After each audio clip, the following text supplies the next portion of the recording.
ദൈവ തിരുനാമത്തിന് മഹത്വം ഉണ്ടായിരിക്കട്ടെ.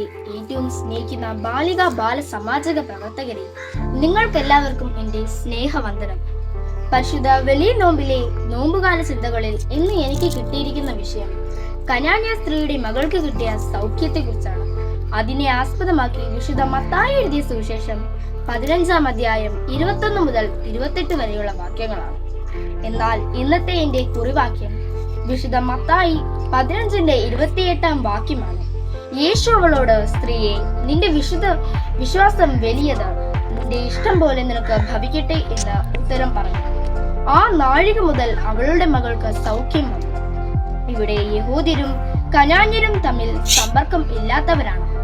എന്നാൽ ആ കനാന്യ സ്ത്രീക്ക് യേശുവിന്റെ അടുക്കൽ ചെന്നാൽ എന്റെ ഭൂതോപദ്രവം ബാധിച്ച മകൾക്ക് സൗഖ്യം കിട്ടുമെന്ന വലിയ വിശ്വാസം ഉണ്ടായിരുന്നു. അവൾ യേശുവിന്റെ പിന്നാലെ നടന്നുകൊണ്ടേ ഇരുന്നപ്പോൾ ശിഷ്യന്മാർ അവളെ വിലക്കിയെങ്കിലും അവൾ യേശുവിനോട്, ദാവീദ് പുത്ര, എന്നോട് കരുണ തോന്നണമേ എന്ന അവൾ ആവശ്യബോധത്തോടു കൂടി യേശുവിനോട് യാചിച്ചു.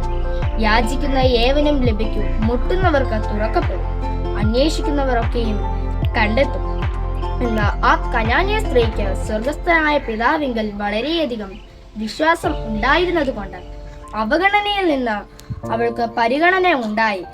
അവൾ പറയുകയാണ്, നായക്കുട്ടികളും യജമാനന്റെ മേശയിൽ നിന്ന് വീഴുന്ന അപ്പനുറുക്കുകളും ഭക്ഷിക്കാറുണ്ടെന്ന് അവൾ പറഞ്ഞു. അത് അവളുടെ വിശ്വാസം കൊണ്ടാണ്.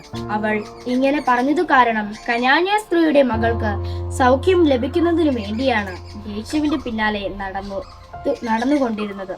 അപ്പോൾ യേശു അവളോട് പറയുകയാണ്, നിന്റെ വിശ്വാസം വലിയത്, നിന്റെ ഇഷ്ടം പോലെ നിനക്ക് ഭവിക്കട്ടെ എന്ന് പറഞ്ഞു. യേശു ഏത് രോഗിയെയും ഒരു വാക്കുകൊണ്ട് സൗഖ്യമാക്കുവാൻ കഴിയും. ഇവിടെ കനാന്യ സ്ത്രീയുടെ വിശ്വാസം പോലെ നമ്മൾക്ക് ഓരോരുത്തർക്കും മറ്റുള്ളവരുടെ ആവശ്യങ്ങളെ സ്വന്തം ആവശ്യമായി കരുതി ദൈവസന്നിധിയിൽ യാചിക്കുമ്പോൾ, അതായത് ആവശ്യഭാരങ്ങളാൽ താതന്റെ പാദപീഠത്തിങ്കൽ അഭയയാചന കഴിക്കുമ്പോൾ, യേശു തമ്പുരാൻ നമ്മളെ സൗഖ്യമാക്കുകയും വിടുവിക്കുകയും കരുതുകയും ചെയ്യും.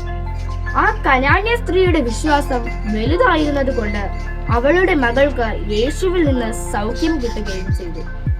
അതുപോലെ നമ്മളുടെ വിശ്വാസവും വലുതായിരിക്കുവാൻ ദൈവത്തിന്റെ പരിശുദ്ധാത്മാവ് നമ്മെ ഏവരെയും സഹായിക്കട്ടെ.